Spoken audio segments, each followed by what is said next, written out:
Jangan tengok orang kiri dan kanan. Jangan pandai-pandai mengeluarkan fatwa kepada orang itu dan orang ini ahli neraka dan sebagainya. Jangan. Kamu tak tahu apa ending dia. Kamu tengok iblis. Iblis ini pasti dan confirm ending dia adalah buruk. Itu disumpah oleh Allah di dalam Al-Quran.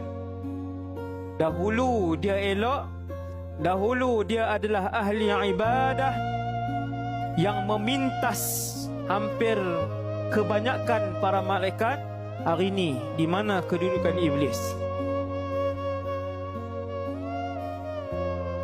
Dan ada di kalangan hamba Allah ahli maksiat, kehidupannya ahli maksiat, kehidupannya ahli maksiat, kehidupannya ahli maksiat.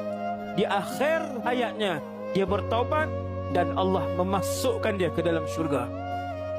Subhanallah.